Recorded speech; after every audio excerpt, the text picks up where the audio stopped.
Hello, YouTube family. Well, Jennifer's still in the hospital.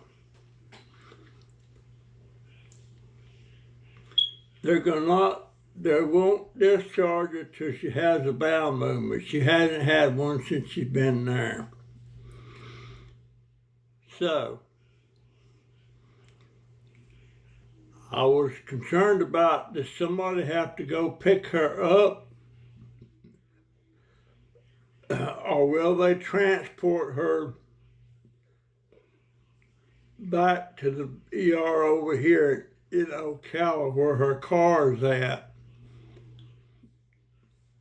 I suppose they will. I don't know. Haven't heard from her today. Well, I haven't, but Donovan has.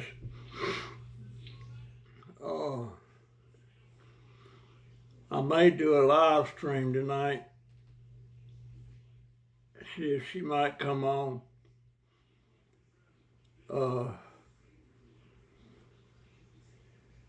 But I hadn't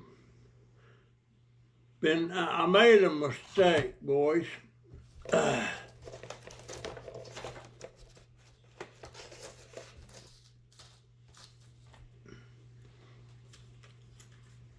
This is a laxative.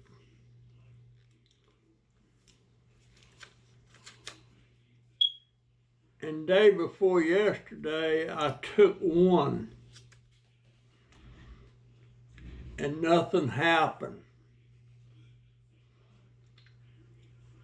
Yesterday, or last night, I took two. Big mistake. I woke up about 5 a.m. this morning and I just about didn't make it to the bathroom where my potty's at. And I've been a couple of times since then this morning.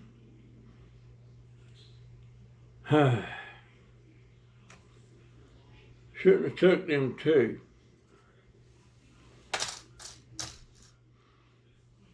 But I did.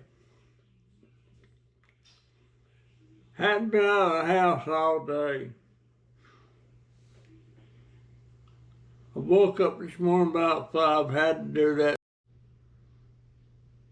Woke up and had to go to the bathroom, and then I went right back to bed. Why is that thing beeping? Well, no, that was the smoke detector beeping. And I went right back to bed, and I didn't get back up to 2:30 p.m. this afternoon. So that means I'll be up to at least 12. I'm sure missing Jennifer being here.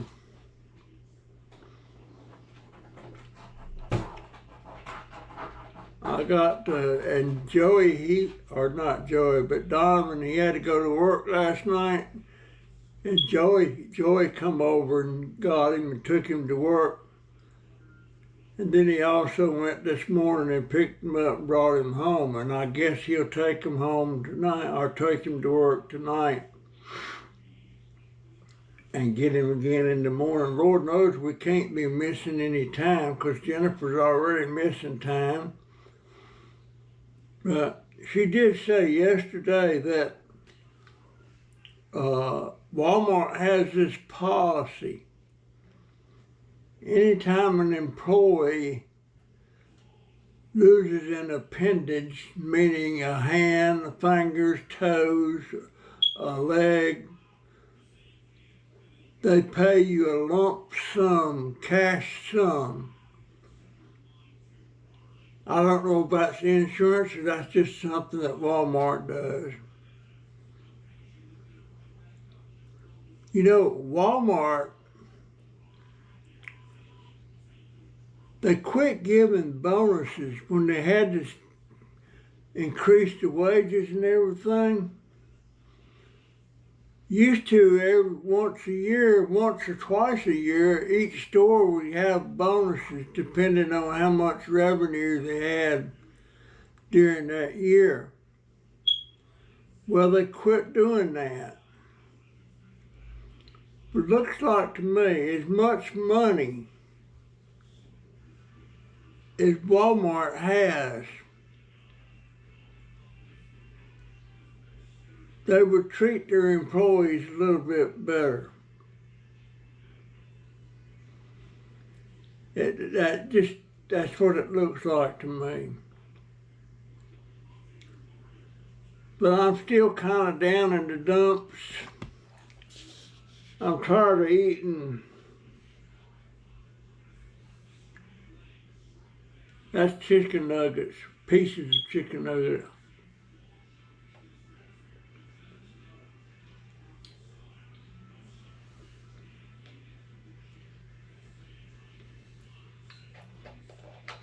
This is supper.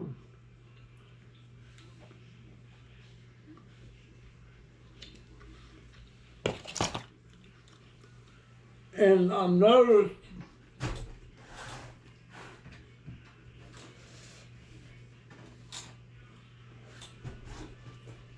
since I've been using this tracking device, let's see what it is. It's 143. So it's went up since I started munching on these chicken nuggets.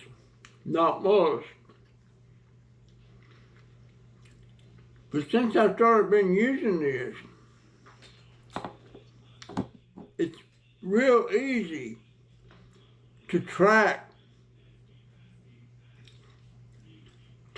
my blood sugar totals.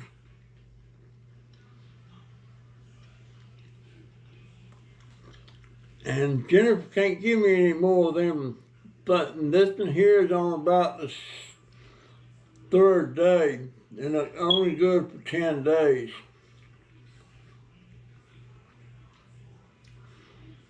So that means I gotta go back to the test strips and the needle and all that stuff. And I haven't had any insulin for 2 days.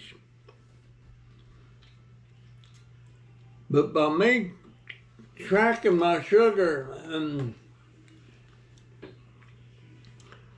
I'm able to keep it down with good numbers without the insulin. But now if it got real high, I would give myself some insulin.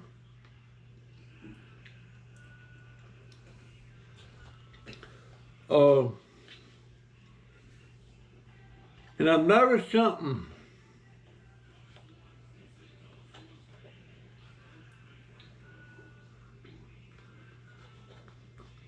Ever since that incident with that neighbor and the machete,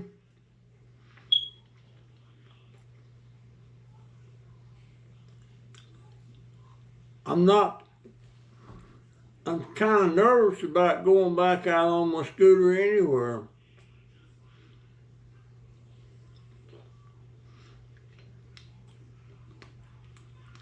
Without some protection.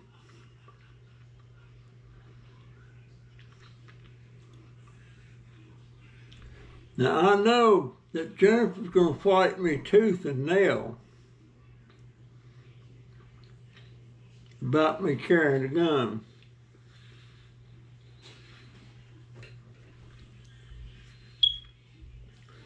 And I'm gonna tell her that this state is a constant right to carry. Meaning anybody can have a gun and carry it. I think except if you're a convicted felon, I don't think you can.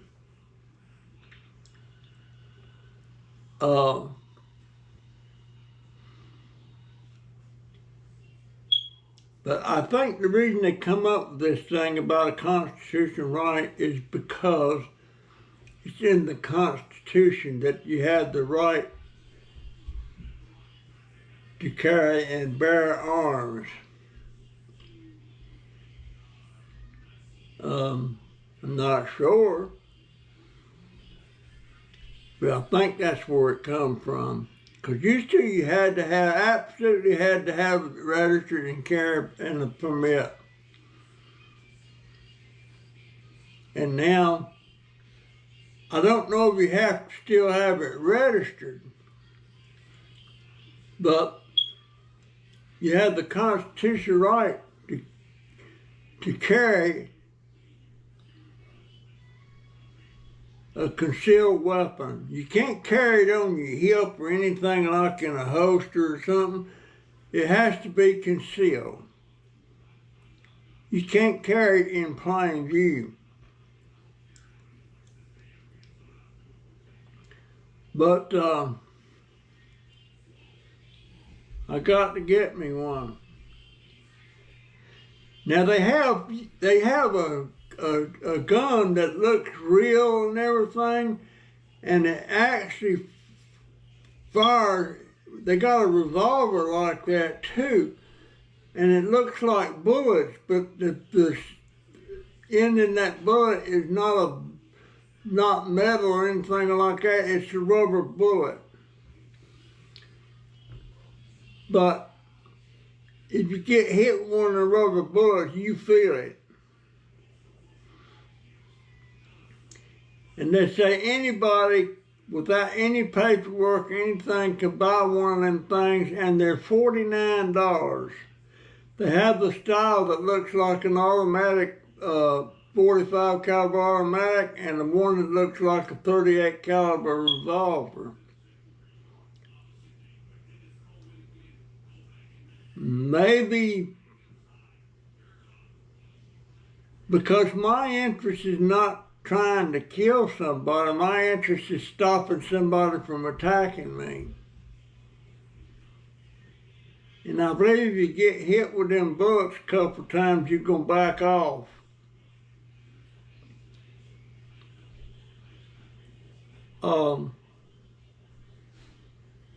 I would imagine if you got hit in the face, it would do some damage, possibly wipe an eye out.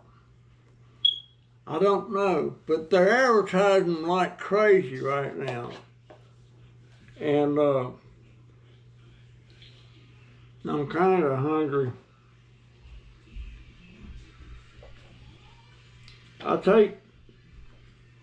This is the nugget, but I cut them up in small pieces because I don't want to put my teeth in. And I can gum them pretty good. I've been watching, let me put my glasses on. I stepped on them last night and broke one of my things off. Let me see, let me keep up with this thing. I've been watching some videos about the Philippines, and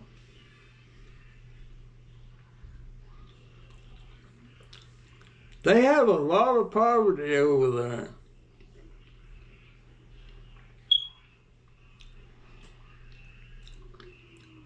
And these people, some people goes over there and makes the videos for YouTube.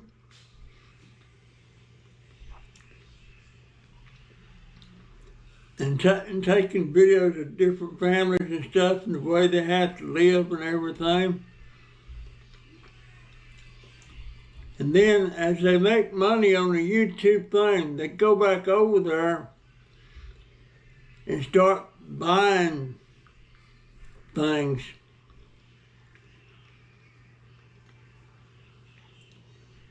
And it seems like Some of those Filipino men are notorious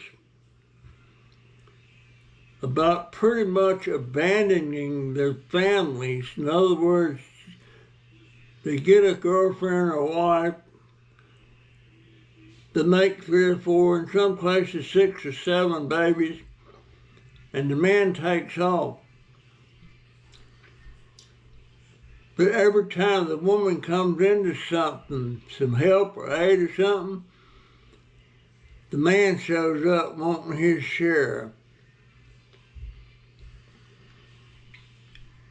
And one of these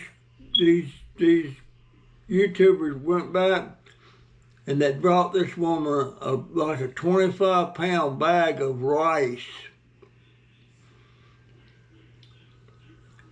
And the husband was there, or boyfriend,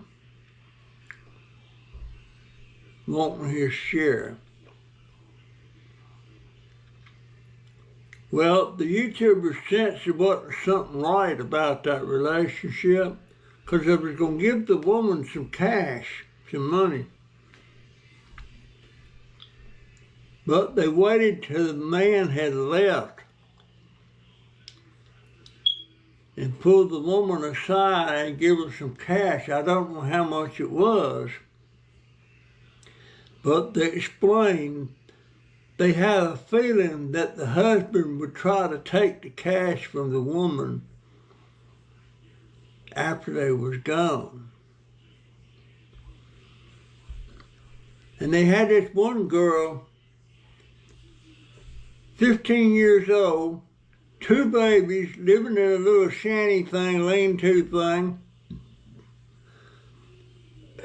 and just barely scraping by and out on the streets begging with the kids. And what she was feeding them, like for breakfast and lunch and dinner or whatever, maybe they don't have all 3 meals. And what she was fixing, she'd fixing a pan of rice. Then she had this little jar of instant coffee. And she boiled hot water and poured into cups and made instant coffee. And then they put the rice in the coffee and stirred it up. And that's what they had at this instant there. They was having it for supper, for dinner. Rice dumped in a cup of coffee. No sweetener. Well, they might have had some kind of sweetener. But my gosh. And the politics is corrupt as all get out over there.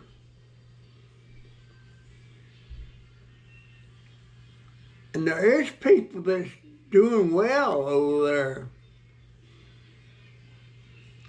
And I got this friend that I was subscribed to his channel on YouTube. At this time, he was living in North Carolina, and his handle was Carolina Hillbilly.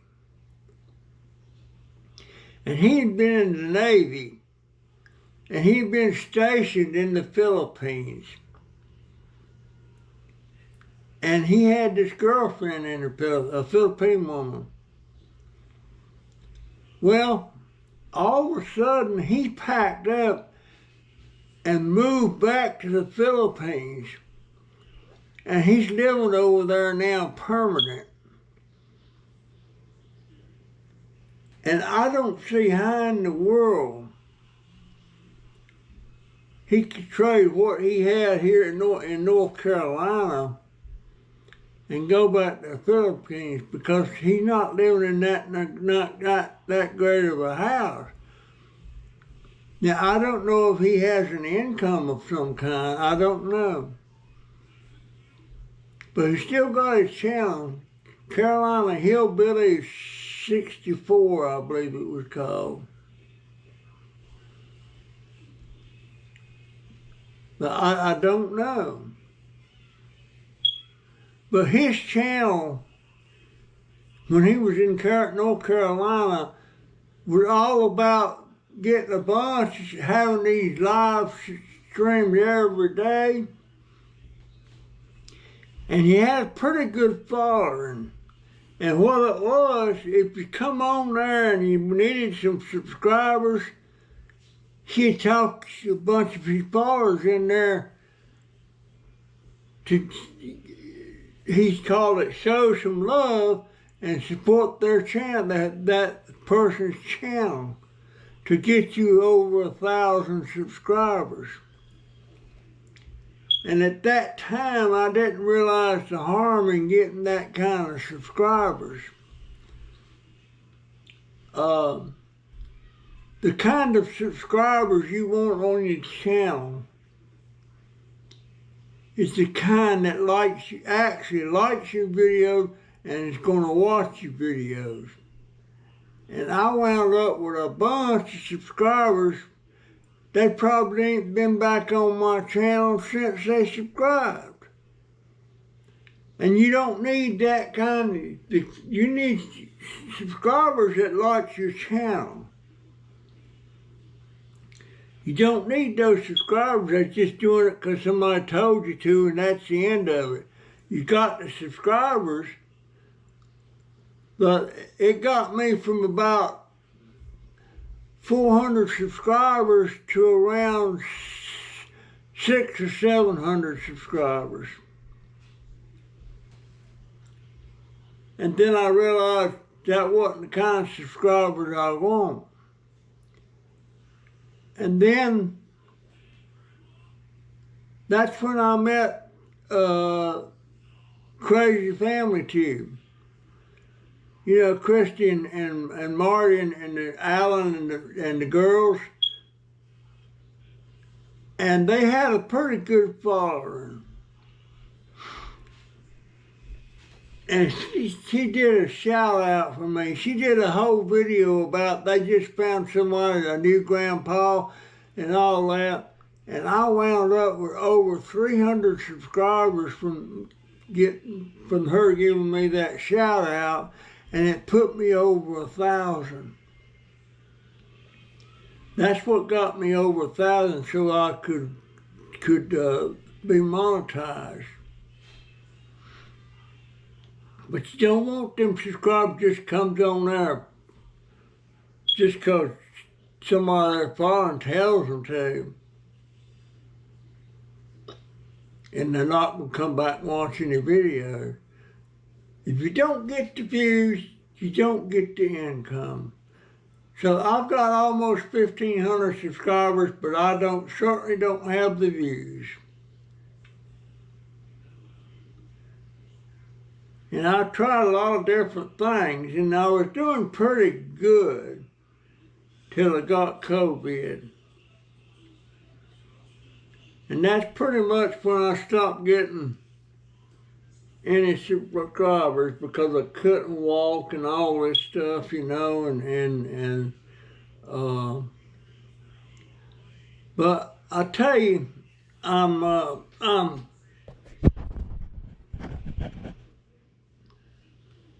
thinking about starting a second channel. I know what I want it to be about and what I want to do with it, but I don't know what to call it. And basically what I want it to be, I want to direct it mostly towards senior citizens, lonely senior citizens that would like to come on a channel and have discussions about what's going on in their life and the changes over the years, everything made, you know, just stuff like that. I think it would be a good channel, but I'm not quite sure how to go about it. I mean, I can start the channel, but I mean, I still keep Junk Dauber.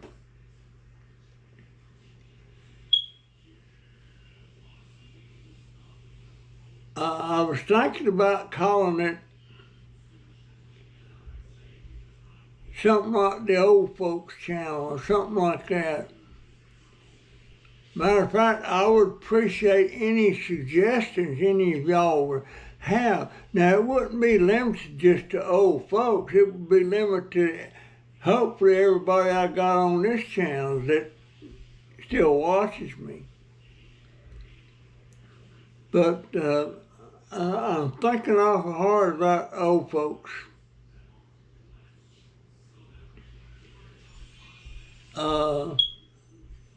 Because there's got to be millions of people out there that's up in age and maybe bored out of their skull. You know, hey, I've been there. I'm here. I'm going through that, and I love my YouTube channel. It's not making me any money. Maybe, hopefully, one day it will before I up and croak. Because I'm well up into that croaking age. I mean, ain't no getting away from that. But, you know, I noticed something about me the other day. I was watching a video about, was it poultry? No, it was about the pork industry, the processing of pigs, how they raised them and everything and got them up there and then sent them to slaughter. And I was sitting there looking at this one sow. She done had about 12 or 13 babies, and they were suckling and all that and walking around and everything. And I'm thinking, those little baby pigs can't live their life. They can only live it so long. They don't have a chance. There's no survival rate in that for them. Unless something somebody raises them for breeding stock or something like that. And then I was watching one of the poultry processing, how they raised the baby chicks and everything, and how they, and I'm thinking they don't have a chance. I mean, if we eat meat, that's just a fact of life of what the meat we're eating. You know, cows, chickens, pigs, turkeys. Same thing about turkeys. You know, they raise them specifically for consumption, for us to eat. And sometimes people think real hard, like somebody sees a cat out there that's just killed a squirrel, and they think of that cat as a predator, which it is,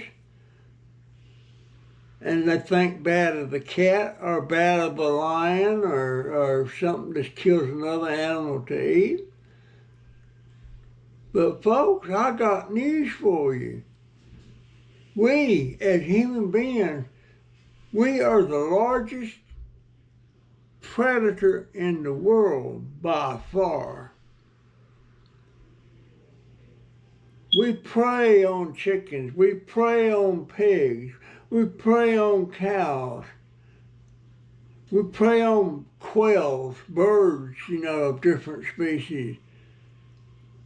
And some countries, like Vietnam, if it's walking around or crawling around or swimming around or squiggling around, they prey on them, they eat them. They eat where a wasp goes in their nest and lays its egg and it starts turning into another wasp.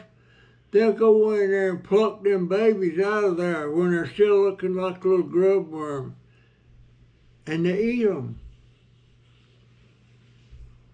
They eat about anything. And they got they find a dead tree stump or a palm tree stump, and they know that these things that they call them palm beetles, and they bust that stump open, and that thing just alive with a bunch of things. It looked like grub worms to me. And boy, they love them things. They harvest them things like that and take them to market, and there's a big old bucket full of them things just squirming around in there, and people come by and buy us a bag of them. It's amazing what they eat. And I guess if you're in a survival mode, you'll eat just about anything except maybe, well, they found a way they can eat a puffer fish. It's poisonous, but they do to take something out of it where it can't harm you. And I imagine there's other things you can't eat. There's certain kinds of bugs and beetles and stuff that birds know they're dangerous to eat because of the coloration on them, and they don't eat it. How do they know that? I don't know. Who was the first man that ever ate an oyster? Have you ever opened an oyster up and look at it? It looks like a big old glob of snot. That's how I know it's from. But don't get me wrong, I love fried oysters. But I never knew what they were, and I looked at it, there's no way in heck I'd eat it. And clams don't look quite as bad. But you know, oysters come out of a shell, clams come out of a shell, scallops come out of a shell, and crabs come out of a shell. But now they got a way now of making artificial scallops. They're shaped like a scallop and they're everything, but they're not, and they taste kind of like a scallop, but it's not a real scallop. And if you ever eat a real scallop and you eat one of these fake ones, you will definitely know the difference. Definitely know the difference. I love shellfish. I love shrimp.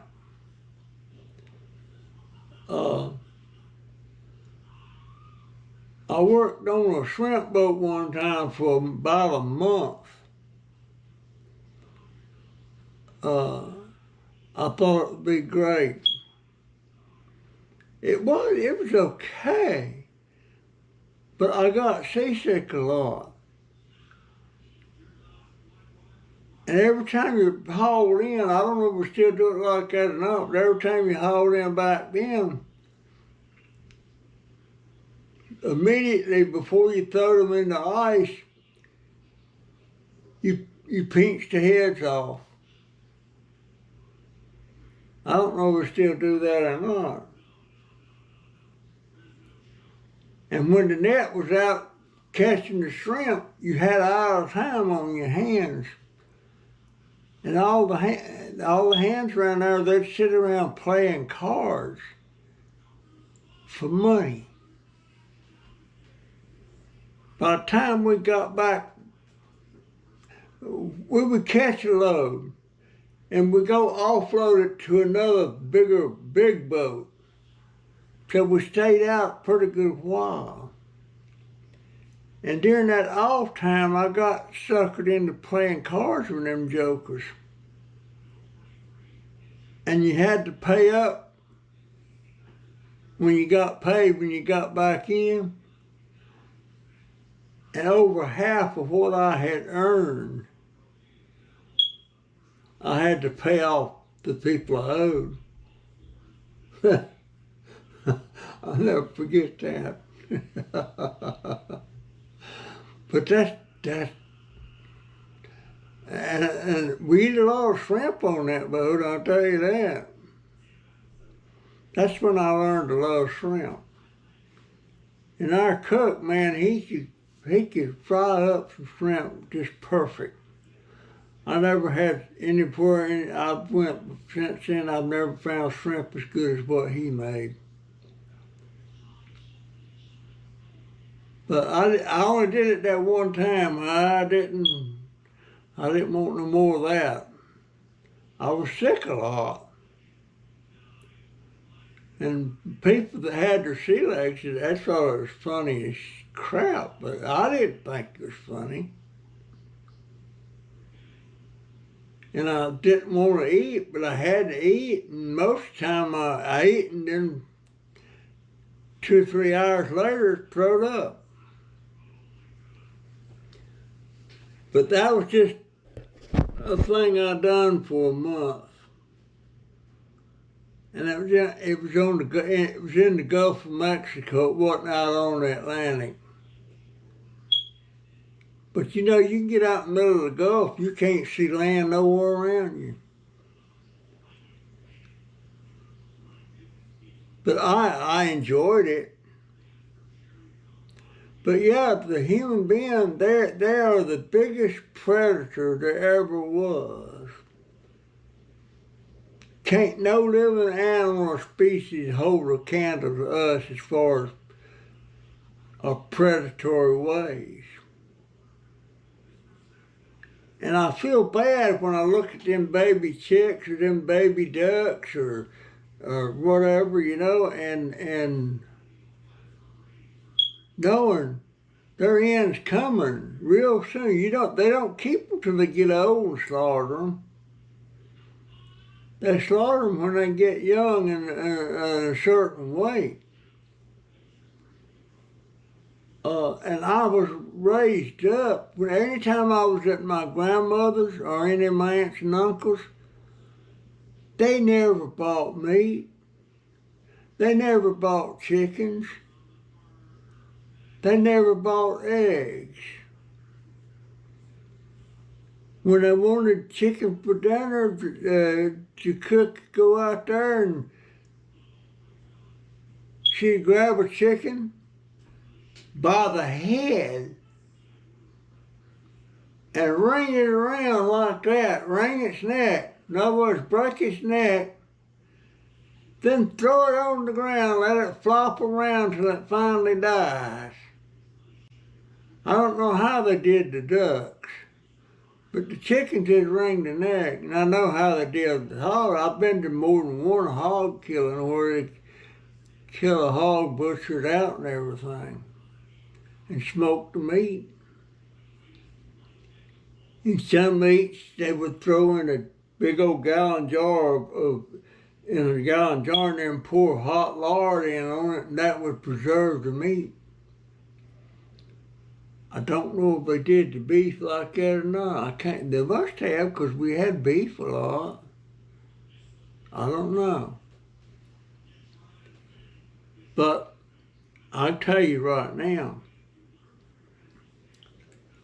I couldn't go out and kill a chicken and then turn around and eat it. But that's kind of funny. I love to fish, hadn't been in years, but I don't have no problem whatsoever taking a fish that I've caught and put it in my little basket thing, and it slowly dies in there because lack of oxygen has to have it in the water. I don't have a problem with that.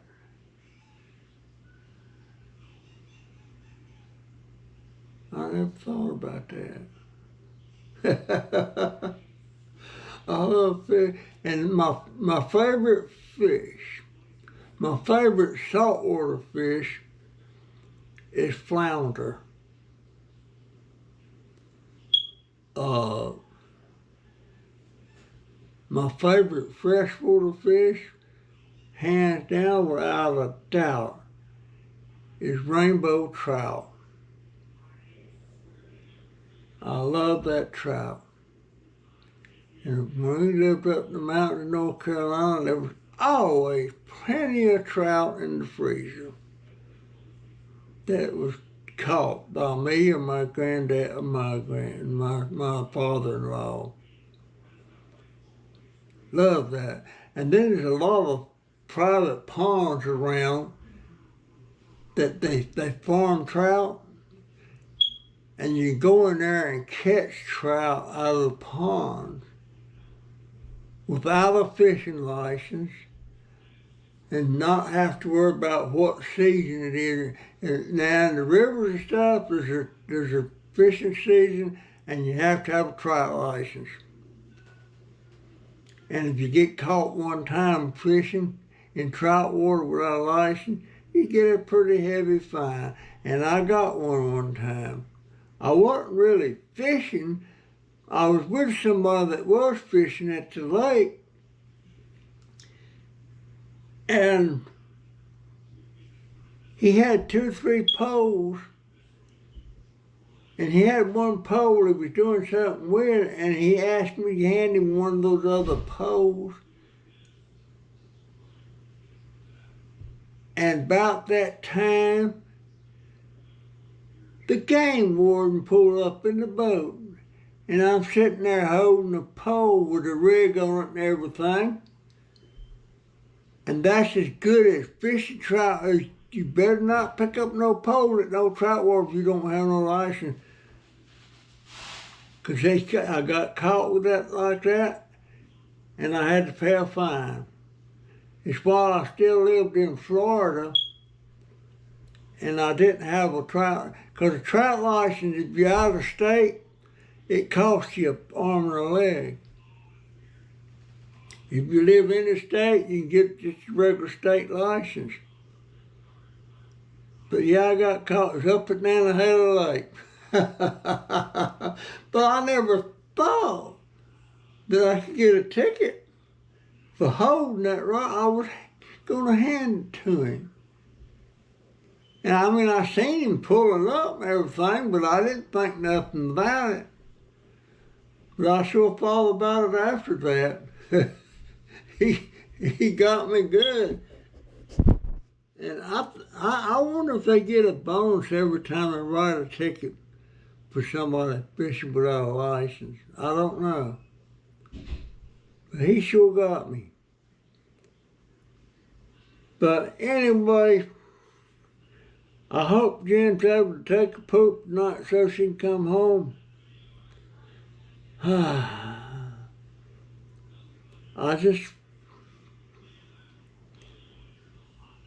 I need to get over this being scared to go out on my scooter now. I do. I wish I'd never gave that 45 automatic away. One I found in the dumpster. One I found in the dumpster. All right, folks, that's my story today. I'm sticking to it. I'll see you in the next one, if the good Lord's willing, and I ain't worried about the creek rising. See ya. GoPro, stop recording.